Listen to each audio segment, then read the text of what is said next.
Hello young mathematicians, स्वागत है आप सभी का आज के हमारे वीडियो में।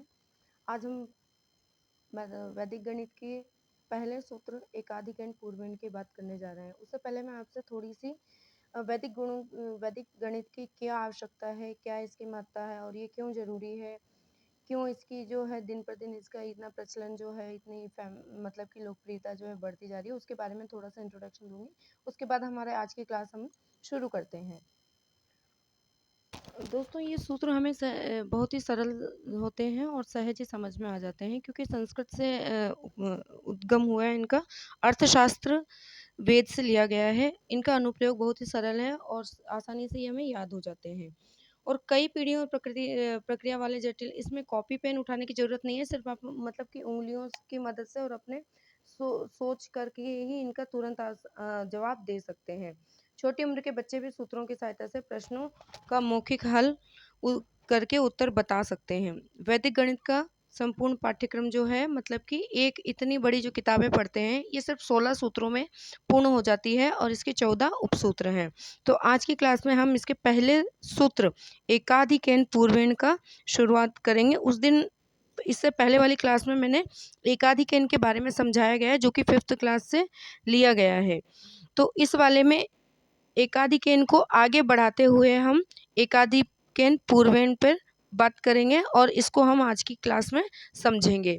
एकाधिकेन पूर्वेन, एकाधिकेन क्या होता है? एकाधिकेन, जैसा कि मैंने आपको समझाया था कि एक से अधिक, यानी कि उस अंक को एक और अधिक बढ़ा दिया जाता है तो वह एक से अधिक हो जाता है। पूर्वेन यानी पहले का।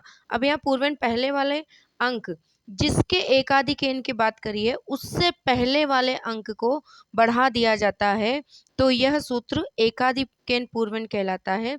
जब अगर कहीं लिखा है कि एकाधिकेन पूर्वेन का सूत्र का उपयोग करते हुए इसे हल कीजिए, तो उस अंक को जब इन्होंने बोला है कि उस पर एकाधिकेन पूर्व, जैसे कि 3 के अंक का एकाधिकेन पूर्वेन का उपयोग करते हुए आप इस प्रश्न को हल कीजिए, तो इसका मतलब कि तब आप क्या करेंगे, जैसे कि यहाँ मैंने उदाहरण दिया है, क्या? 32 में यदि 2 का एकाधिकेन पूर्वेन ज्ञात करना है तो 32 में क्या होगा?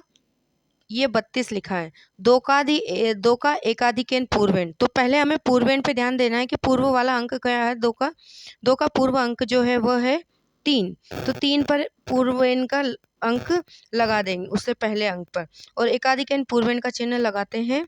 और इस तरह अब ये जो 3 अंक है, इसको हम क्या करेंगे? 1 बढ़ा देंगे। अब 1 बढ़ाने से ये क्या हो गया? जब इसमें 3 जुड़ गया तो ये 2 तो ऐसा का ऐसा रह जाएगा और ये 3 अंक में 1 अधिक हो जाने से 3 में ये 4 हो जाएगा। तो 32 का एकाधिकेन पूर्वेन जो होगा वह कितना होगा? मतलब कि 2 का एकाधिकेन पूर्वेन, 2 का एकाधिकेन पूर्वेन जो होगा वह 3 पर लगेगा और ये जो 32 का जो अंक है यह 42 में बदल जाएगा। ऐसे ही कुछ प्रश्नों को आज हम हल करते हैं। जैसे इसमें ये कुछ मैंने उदाहरण लिए हैं जिनको हल करने के लिए पूरी मतलब कि सारणी बना रखी है। निम्नलिखित संख्याओं का एकाधिकेन पूर्वेन ज्ञात करें।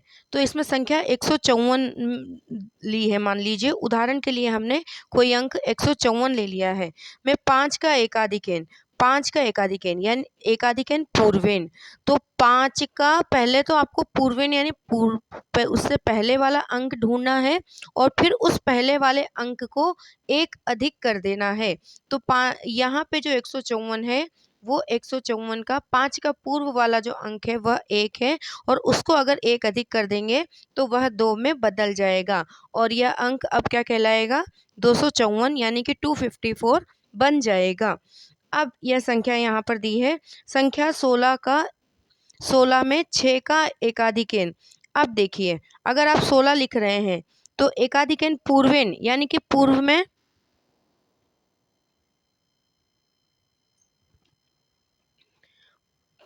में 6 के पूर्वेन अंक 1 है, उस पर एकाधिकेन का चिन्ह लग जाएगा बिंदु का और यह क्या हो जाएगा? यह 1 अधिक हो जाएगा तो यह 2 में परिवर्तित हो जाएगा और 6 ऐसा का ऐसा हम लिख देंगे। तो 16 का एकाधिकेन पूर्वेन जो होगा वह 26 होगा। अगली संख्या की बात करते हैं।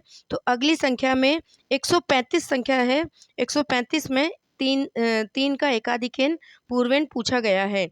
तो जब आप पहले ये लिख के देखिए 135 है, 3 का एकाधिक पूर्वेन, पूर्वेन शब्द पर ध्यान दीजिए। पूर्वेन यानी कि पूर्व, एक संख्या जो दिया है इन्होंने, एक अंक दिया है, उस पे एक पूर्वेन का एकाधिक पूर्वेन का चिन्ह लगा दीजिए और उसे एक अंक बढ़ा दीजिए, तो ये 2 हो जाएगा और पीछे की संख्या जो हो वह वैसी ही आ जाएगी, तो यह 235 में बदल जाएगा। चलिए अगले अंक पर चलते हैं। इसमें इन्होंने एक थोड़ी सी केस जो है ये थोड़ा सा एक अपर लेवल का बढ़ गया है कि इन्होंने क्या दिया है, 69 दिया है। अब 69 में भी इन्होंने किसका एकाधिक पूछ लिया है, 6 का। अब हम इसमें देख सकते हैं कि 6 का तो इन्होंने कोई पूर्व अंक दिया ही नहीं है, तो अगर अंक ना दिया हो तो हम उसके आगे 0 अंकित कर देते हैं और उस 0 पर हम एकाधिक पूर्वेन का चिन्ह लगा देते हैं और आगे का अंक वैसा का वैसा ही लिख देंगे। अब ये अंक क्या हो गया है, 069। अब 069, 6 का एकाधिक पूछा है तो 0 का अगला अंक जो होता है तो वह 1 होता है, तो 6 का एकाधिक जो होगा 169 बनकर अंक सामने आएगा। ऐसे ही चलिए अगले अंक हम हल करते हैं अगले सवाल। तो इसमें देखिए 17 में 7 का पूछा है, तो 7 का पूर्वेन अंक 1, 1 के ऊपर एकाधिक पूर्वेन का चिन्ह, उसमें किया आपने +1, तो 17, तो इसमें अगर आप +1 कर देंगे तो ये हो जाएगा 2 और 2 के साथ हो जाएगा 7, तो इस 7 का एकाधिक पूर्वेन अंक 1 का 2 में बदल जाएगा। 32 में 2 का पूर्वेन अंक, 3 पर एकाधिक पूर्वेन का चिन्ह और 3 जो है वह 4 में बदल जाएगा, अंक मिलेगा हमको 42। ऐसे ही आगे हल करते जाते हैं। ये देखिए जैसा हमने 69 वाला क्वेश्चन किया था वैसा ही ये वाला क्वेश्चन आएगा 107। अब 107 में क्या पूछा इन्होंने, 1 का एकाधिक पूछा है। पहले 107 लिख लीजिए, 1 पर एकाधिक पूर्वेन का चिन्ह लगा दीजिए। अब उसके पूर्व कोई अंक नहीं दिया है तो आप क्या करेंगे, 0 रख देंगे। अब 0 रख के बाकी संख्या ऐसी की ऐसी ही लिख देंगे और जब इसको 0 लिख दिया है, 0 लिखने के बाद इसको 1 अधिक कर देंगे तो यह संख्या क्या हो जाएगी, 1107। 79 में 7 का एकाधिक पूर्वेन पूछा है, इसमें 7 के आगे 7 के आगे कोई अंक दिया नहीं है तो 7 के आगे 0 रख दिए, 7 लिख दीजिए और उस पे 0 के ऊपर एकाधिक पूर्वेन का चिन्ह अंकित कीजिए और वहां पर क्या लिख देंगे, हम 1 लिख देंगे, तो ये क्या हो जाएगा 179, यानी कि 179 जो है अंक हमें प्राप्त होगा।